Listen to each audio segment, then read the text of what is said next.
tout passe par les pensées. C'est la porte d'entrée, ici. Ça rentre, soit ça se fixe, soit ça se fixe pas. Et il y a des fois, des pensées, elles passent, elles sont futiles, ça prend une microseconde, mais vous les attrapez pas.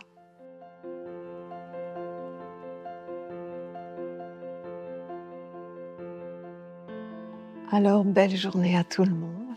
Les étapes pour arriver à avoir un corps capable d'être autonome d'un point de vue subtil, supérieur, préparer sa coupe, son être, son corps, pour justement être dans les meilleures capacités et surtout dans une grande liberté intérieure et autonomie. Notre corps est profondément juste une terre qui va porter en elle toutes les semences que l'on va mettre en elle, positives comme négatives. Mais quand elle a touché notre terre, elle vit en nous, elle reste en nous et elle se sert de nous pour pouvoir manger. Comment se sert-elle de nous? Elle nous suscite à avoir des pensées certaines. Ça veut dire que quand toutes les pensées passent autour de vous, certaines s'arrêtent chez vous. Pourquoi? Parce que vous avez une racine qui a faim. Et c'est pour cela que parce qu'il y a des centaines de pensées, de tout et de rien. Et pourquoi il y en a, vous les attrapez pas, vous les voyez pas, vous les pressentez pas, et puis certaines, elles s'arrêtent. Parce qu'en fait, il y a un monde à l'intérieur de vous qui dégage comme une odeur, une énergie, vous voyez, comme une abeille qui va aller sur une fleur, elle voit pas forcément la fleur, mais elle dégage un parfum, une ambiance, et elle donne un aura spécial qui fait que l'abeille y va. Elle sait que c'est une fleur avec du pollen. Eh bien, à l'intérieur de nous, il y a ces racines qui ont un certain langage, une vibration, une couleur, une odeur, une ambiance. Et donc, quand les pensées passent autour de nous, eh bien, il y a, tiens, quelque chose qui est en accord. Il y a comme un lien, un diapason, quelque chose ils se reconnaissent. Et donc, à ce moment-là, si vous attrapez la pensée et que vous commencez à mouliner avec, vous y pensez un peu, vous réfléchissez. Ah tiens, ouais, puis il y a ça, puis il y a ça. Ouais, puis j'avais vu ça, vous voyez. Juste quelques secondes suffisent. À partir du moment où vous commencez à vous arrêter dessus et que vous commencez à y penser, à être dedans, l'objectif de cette pensée est de toucher votre cœur. Pourquoi? Parce que votre cœur est l'organe à l'intérieur de vous qui vous conduit vers le divin. C'est-à-dire qu'en fait, le cœur a vocation de tout conduire vers le grand et dans le grand partage. Vous voyez, le cœur, c'est pas un organe, c'est pas un centre qui discerne, qui dispatche, qui dose. C'est plein ou c'est brisé. Mais le cœur a cette vocation de tout emmener vers la grandeur, dans l'expansion, dans le partage, et de tout offrir aussi à un monde supérieur. Donc quand cette pensée, elle est en toi, ce qu'elle veut, c'est toucher ton cœur. Pourquoi? Parce qu'en fin de compte, tu vas teinter toute ton aura pour dire finalement quel monde est là, est présent. C'est comme si vous donniez la couleur de votre être sur le moment. Et votre cœur, lui, que ce soit une bonne ou une mauvaise pensée, il va tout conduire dans le sentiment de l'expansion. Si c'est une belle pensée, ça va être la joie, le bonheur, la félicité, vous allez être heureux, et bien, ça va être une mauvaise pensée. Aujourd'hui, rien va bien, je suis morose, il y a des trucs qui vont pas, quand je regarde telle personne, elle m'énerve, je sais pas pourquoi, mais c'est comme ça. C'est tout simplement que cette pensée, elle a touché ton cœur et ton cœur l'a mis dans la grande respiration et dans le partage. Ensuite, son désir, finalement, est de toucher votre terre intérieure et de vous faire acter. Pourquoi acter? Acter veut dire une intention intérieure qui se manifeste dans le concret. Acter, c'est dire une parole, faire un geste, prendre une décision. C'est matériel. Et ça devient à ce moment-là réel. Donc cette pensée, elle a cette vocation au départ de retrouver la racine à l'intérieur de votre terre et de vous mettre dans le mouvement de l'acte. Et à ce moment-là, l'histoire est faite. Vous avez un nouveau locataire accepté, validé dans votre vie.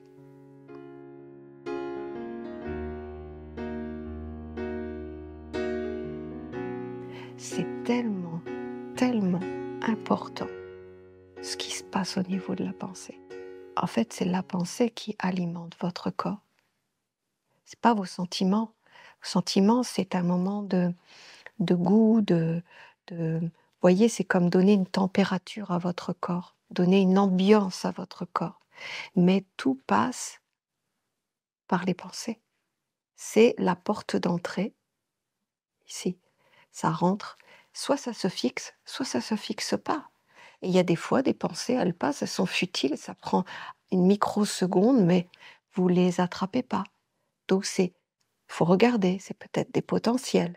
Mais quoi qu'il en soit, en tout cas, ça peut faire partie d'un premier travail dans votre vie. Parce que c'est vrai, quand on veut aller sur un chemin de lumière, des fois, on ne sait pas ce qu'est vraiment nous et ce qu'est nous. On ne sait pas.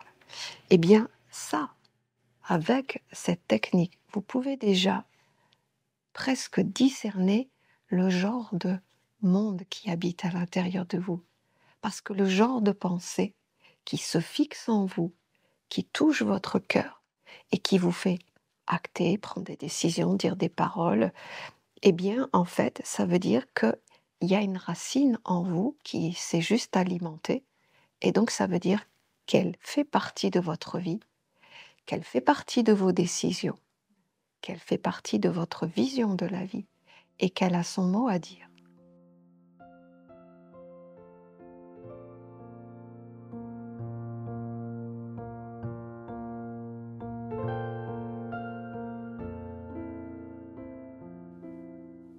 Donc, à partir de là, vous pouvez vous-même déjà, si vous voulez vous étudier, comprendre, parce que ça fait partie aussi de ça, développer une subtilité, ok. Mais il y a un moment donné, il faut savoir à l'intérieur de toi, il faut arrêter ce combat ou ce double langage qui existe à l'intérieur de nous, parce que si c'est pas ce qui nous appartient, ce qui est de nos choix, de notre qualité de vie qu'on souhaite vivre, mais qu'il y a un autre monde qui te fait prendre des décisions, qui t'arrête dans tes choix, qui commence à regarder les choses un peu de manière déformée, eh bien à ce moment-là, t'as beau avoir une subtilité, les organes qui vont recevoir tout cela, ça va être encore un double langage. Donc finalement, subtilité ou pas, vous allez être dans la même situation. Ce qu'il faut, c'est créer un corps, un terrain où vous allez retravailler tout ce qui fait qu'il y a un lien avec les mondes subtils et voire avec les mondes supérieurs. Mais pour cela, il faut préparer comme un endroit à l'intérieur au départ. Ça peut être dans le cœur, mais qu'il y ait un endroit neutre de personnalité, neutre de pensées qui n'ont rien à voir avec votre chemin de lumière. Et à ce moment-là, vous allez pouvoir commencer à ouvrir cet espace plus large parce qu'au moins, vous aurez le bon décodeur à l'intérieur. Sinon, c'est un mélange de mondes et vous ne savez pas profondément si c'est encore la bonne décision, si c'est encore le bon choix. Il y a une impulsion qui te pousse à faire des choses et tu vas voir quand tu vas commencer à dire, à acter et à prendre des décisions, il y a l'autre côté qui va venir et qui va commencer à te dire « Oui, mais si tu pars, il faut que tu organises ça, il faut que tu mettes ça en place. Et c'est correct, il n'y a pas de souci avec ça. Mais peut-être qu'il va prendre le pas sur la décision. Parce que cette décision, par exemple, de changer de vie ou de faire un tournant dans sa vie, il faut que tu aies des objectifs à atteindre. Parce que ce choix ne doit pas être pour une vie d'aventure. Je m'explique, c'est pas une vie d'aventure, mais un peu. C'est-à-dire qu'en fait, vous choisissez un petit peu quel genre de vie vous voulez vivre, mais si vous n'êtes pas rempli, vous y allez un peu dans l'inconnu, donc un peu vide. Je sais que si vous n'êtes pas vide à l'intérieur, mais c'est un petit peu ça, c'est-à-dire qu'en fait, il n'y a pas de ligne directrice, il n'y a pas de projet et il n'y a pas de point central sur lequel tout le subtil, le supérieur, le matériel comprend pourquoi ce virage. Et quand on prend un virage et qu'on n'a pas de projet dans ce nouveau virage, bien souvent, on le passe le pas, mais c'est compliqué. C'est compliqué parce qu'en fait, tu te retrouves devant un monde où tu dois prendre des décisions, mais là, en fait, tu ne sais plus. Parce qu'en fait, il y a ce monde derrière qui parle, parce qu'il va te dire, faut que tu fasses ta vie, faut que tu aies un travail, faut que tu t'occupes de tes enfants, faut que tu fasses ça et que tu fasses ci. Et de ce coup-là, eh bien, en fait, ce qui se passe souvent, c'est qu'en fait, tu vas prendre des décisions en fonction de ce monde qui est derrière. Et des fois, ce n'est même pas les bonnes décisions. Donc, un virage, oui, c'est important. Un changement de vie ou une décision radicale, c'est important. Mais pourquoi? Toujours pourquoi?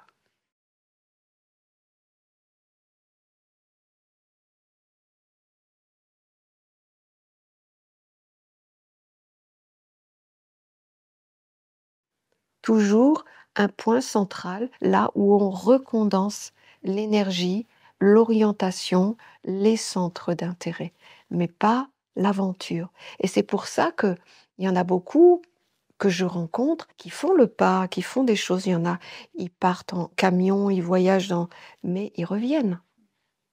Parce qu'en fait, il n'y a pas d'objectif. C'est une soif de vivre autre chose, mais en fait, ils y vont pour essayer de trouver quelque chose, quelque chose se passe dans leur vie, pour qu'il se passe des informations qui arriveraient pour lui dire c'est quoi la suite de l'histoire. Mais quand ce n'est pas fait avant, eh bien, quand tu te retrouves devant ce monde devant toi où là, il y a le tout possible, il y a plein de choix, il y a plein d'orientations, eh bien, en fait, tu es démuni de ton propre savoir. Et c'est ça qui est important parce que prendre une décision avant, comment on appelle ça? Bouée de sauvetage. C'est-à-dire qu'en fait, après, tu te poses dessus.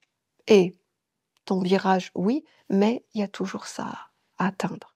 Et donc, du coup, le temps que les choses se placent, le temps que tu confirmes encore ça, eh bien, après, on comprend. Et même les mondes qui vont être proposés à l'extérieur, ceux qui n'ont rien à voir avec ton projet, ben en fait, ils vont pas être insistants.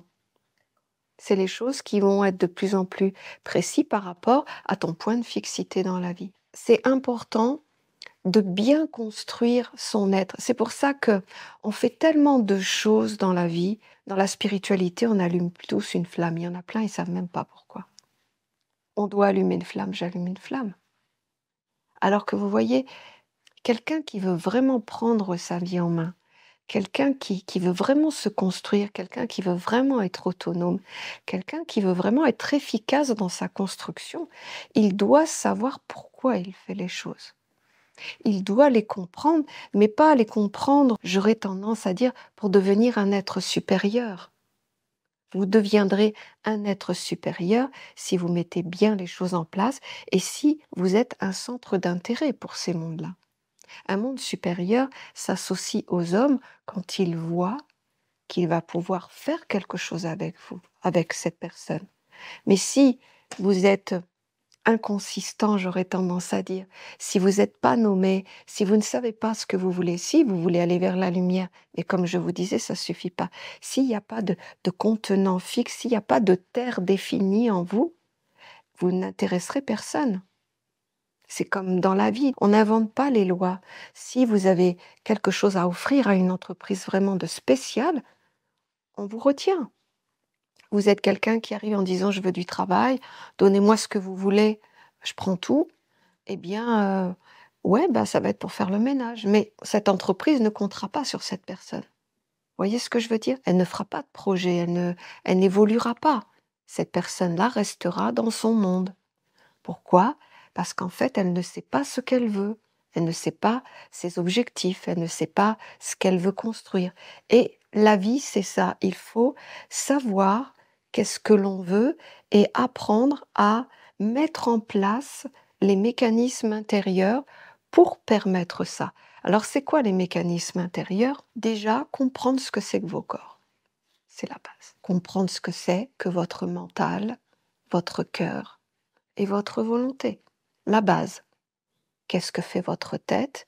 Votre tête est un point central qui fait venir de l'information de monde dans l'air, des pensées, et qui finalement donne nourriture aux racines qui sont dans votre terre. Voilà, votre mental a cette faculté d'être la raison et l'ordinateur de bord de votre corps et dispatchera ce qui est bon ou pas pour vous si vous demandez à votre mental de faire ce travail. Parce que la pensée, souvent, vous ne demandez pas à votre mental de faire est-ce que c'est bon, est-ce que c'est pas bon pour moi? Vous ne le faites pas.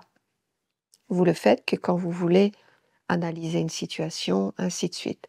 Donc votre mental, si vous comprenez que ça sert à ça, que c'est d'abord un pôle de réception qui reçoit l'information en fonction du centre d'intérêt qu'il y a dans votre terre. Vous le savez. Après, vous pouvez utiliser votre organe pour avoir une analyse, dispatcher, étudier. C'est lui qui fait la sélection pour vous. C'est pas autre chose. Ça, vous le savez. Quand je dis que le mental est un pôle de réception, c'est un pôle de réception de toutes les pensées, mais c'est aussi un pôle de réception pour attraper la connaissance au-dessus des pensées, c'est-à-dire ce qui est vrai en dehors des influences. Qu'est-ce que c'est que la connaissance? C'est dans un monde que l'on appelle la mémoire de l'humanité, où tous les êtres qui sont passés sur la Terre, qui ont fait des expériences jusqu'en dans le réel, ont inscrit, puisque le réel c'est la pierre, et la pierre c'est la mémoire de l'humanité. Donc dès que tu fais des actes concrets, ça s'inscrit. Tant que c'est intérieur, tant que c'est des pensées, tant que c'est des projets, ça ne s'inscrit pas. C'est des influences autour de vous. Mais dès que vous touchez le réel, ça s'inscrit dans votre destinée. Mais si c'est une œuvre innovante, des idées incroyables, vous voyez quelque chose qui sort un peu de l'ordinaire, ou des solutions par rapport à des problèmes, vous voyez tout ce qui a été constructif, j'aurais tendance à dire, ou destructeur, parce que la méthode, elle est aussi pour l'autre monde. Eh bien, ça s'inscrit dans une mémoire. Quand l'être quitte son corps à la fin de sa vie, eh bien, cette mémoire s'inscrit dans la grande mémoire collective de l'humanité, ce qui fait que dans cette mémoire, tu as tous les passages de tous les êtres qui ont fait des œuvres, que ce soit des maîtres, que ce soit des mages noirs, que ce soit des scientifiques, ouais, il y a tout. Mais il y a comme la réponse aux choses. Et donc, votre mental, par la suite, dans votre travail, vous pouvez l'éduquer justement à passer le monde de la pensée et aller dans la connaissance pour finalement connaître la suite de votre histoire. Vous en êtes là, vous offrez votre mental à la connaissance et en fin de compte, au lieu de dire avec votre personnalité, ben, je voudrais ça, mais il faut inclure ça, il faut ça, il faut ça, il faut ça, eh bien là, en fin de compte, tu offres ton mental à cette connaissance qui t'amènera la réponse pour la suite. C'est quelque chose qui ne vous mènera pas dans des voies sans issue parce que par rapport à ta demande et l'être que tu es, il y a forcément une réponse quelque part. Donc, si tu sais le faire et que tu apprends à le faire, eh bien, en fait, tu es autonome dans la direction de ta vie. Tu as tes réponses. C'est ce qu'on appelle avoir ses réponses. Ça, c'est le mental. C'est la sphère de la tête. Après, tu as le cœur. Le cœur est ce centre à l'intérieur de vous, c'est le seul centre qui vous amènera vers un monde divin. Pourquoi? Parce que, comme je vous le disais, la vocation du cœur, c'est de recevoir et d'expandre à l'horizontale, à la verticale, c'est-à-dire partout. Et donc, que ce soit positif ou que ce soit négatif pour nous, le cœur expand. Donc, Quand on comprend ça, on se dit, avant d'ouvrir son cœur à tout, d'y aller totalement, pleinement, dans des choses où tu n'as pas pris de recul, où tu n'as pas fait un travail de discernement, eh bien, c'est ce qui arrive aujourd'hui. Tu peux détruire, abîmer ton cœur, le rendre malade, ce qui fait que, au bout d'un certain temps, quand le cœur est soumis à trop de blessures, parce que le cœur expand, mais reçoit. C'est le monde, c'est lié au monde de l'eau, au partage, aux échanges, au courant d'affection, voyez, toutes les choses qui donnent un goût à la vie, qui fait la température de votre corps. Et donc, si vous le soumettez à des choses qui lui font mal, qui le détruisent, qui l'amoindrissent, ou il est de plus en plus confiné, parce qu'en fin de compte, dès qu'il souffre, ça fait mal, eh bien, en fait, votre cœur ne va plus vouloir vous suivre. C'est-à-dire, il ne vous emmènera plus dans l'expansion. Parce qu'il n'aura plus confiance en vous. Il ne vous fera plus confiance en tant que chef d'orchestre de ce corps, parce que vous l'exposez à des choses qu'il ne peut pas gérer. Le cœur a besoin d'être libre de faire ce qu'il a à faire. Il doit pouvoir être dans l'expansion. Mais c'est à vous, avec votre tête, de savoir où est-ce que vous mettez l'expansion de votre cœur. Sinon, vous risquez, avec le temps, que votre cœur vous dise « je te suis plus ». Donc, qu'est-ce qui va se passer? Vous allez vivre, vous allez pouvoir faire plein de choses, mais le goût de vivre, voyez ce truc qui fait que tu as envie de partager, d'être dans le bonheur, dans la joie, le goût de la vie tout simplement, eh bien il s'éteint. Ça ne fait plus partie de votre vie. Alors ce n'est pas fatal, le cœur est généreux, le cœur est bon, mais il va attendre de vous des preuves avant de se remettre comme dans une sécurité, j'aurais tendance à dire. Il va vous demander des preuves. C'est pour ça qu'il y a des exercices qui sont proposés où en fait tu travailles avec ton cœur et en fin de compte au départ tu nourris un monde supérieur et tu nourris pas le monde ordinaire. Tu nourris un monde supérieur pour que tu permettes à ton cœur d'aller vers un monde sécuritaire. Et donc à ce moment-là, le cœur finalement, lui, il va y aller parce que là du coup, vous êtes rassuré.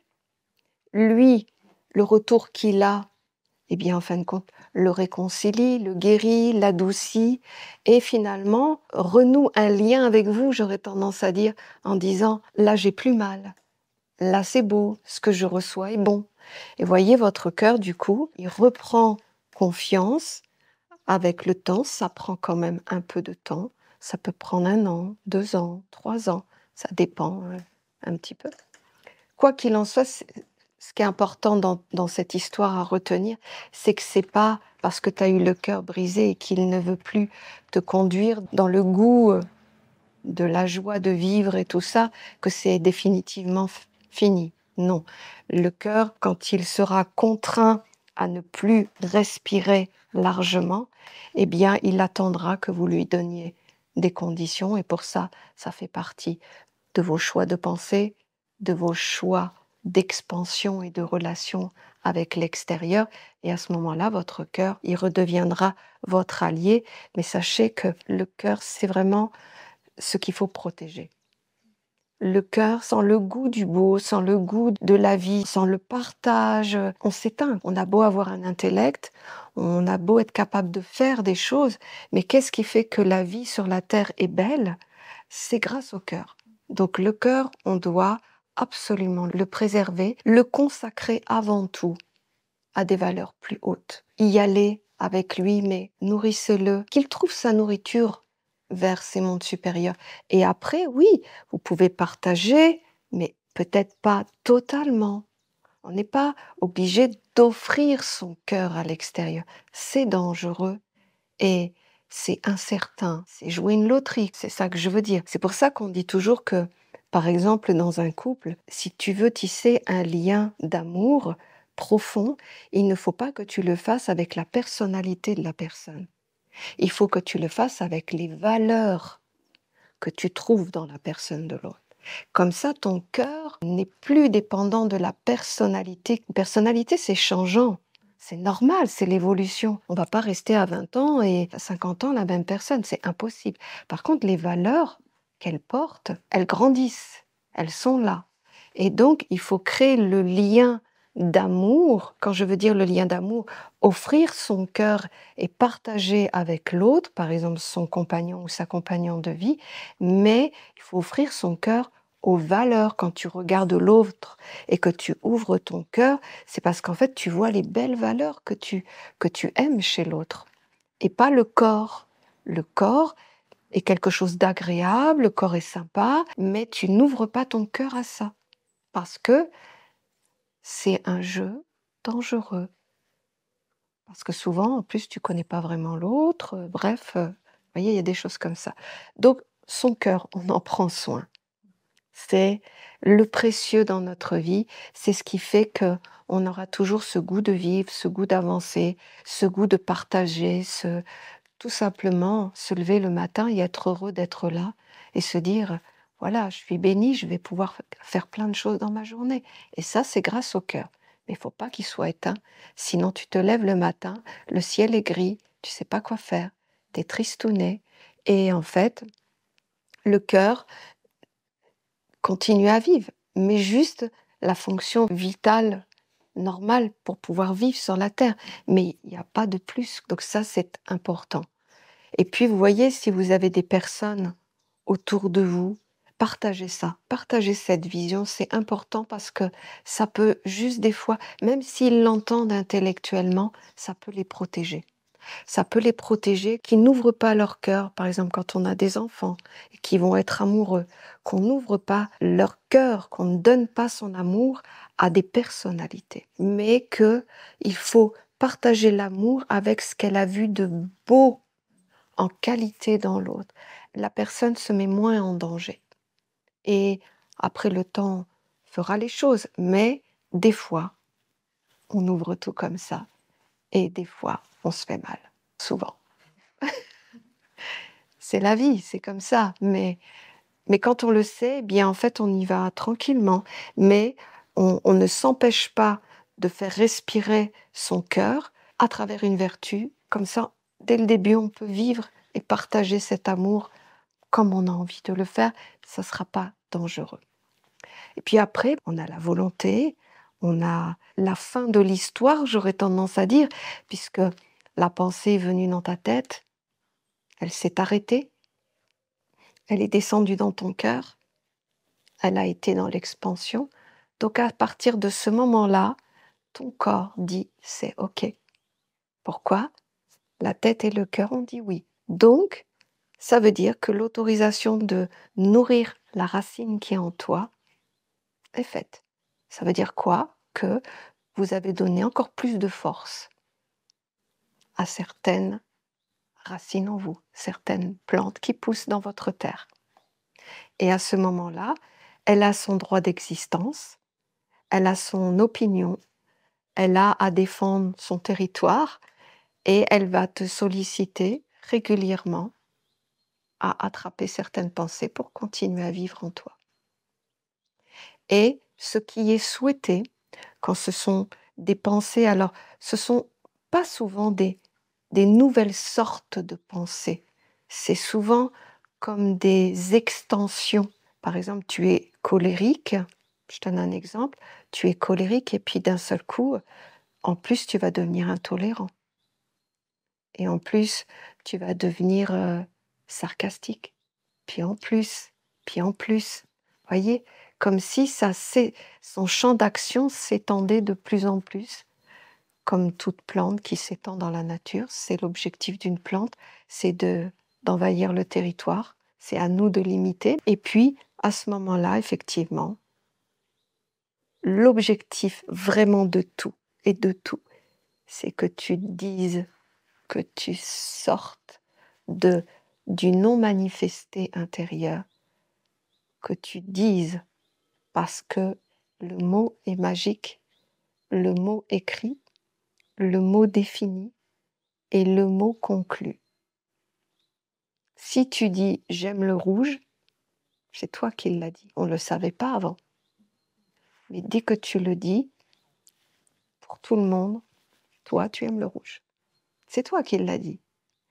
Et si on te fait acter « je pense ça, je veux ça, j'ai décidé ça, je pense ça sur toi », je veux dire, personne d'autre l'a dit à part toi. Et tu es défini à ça après. Tu es défini à ce que tu as formulé. L'importance du langage. Voyez, quand vous allez rencontrer dans votre vie des gens qui savent ça, à partir de ce moment-là, ils vous discernent et ils savent quel genre de pensée vous êtes, quel genre d'être vous êtes. Mais vous devez contrôler tout cela dans le sens, pas contrôler comme ça, mais comprendre. Il n'y a pas rien sans rien, il n'y a pas rien qui fait rien, il n'y a pas sans conséquence. Votre mental, votre cœur, votre volonté, c'est ce qui fait que vous vivez sur la terre, que vous engendrez, que vous créez.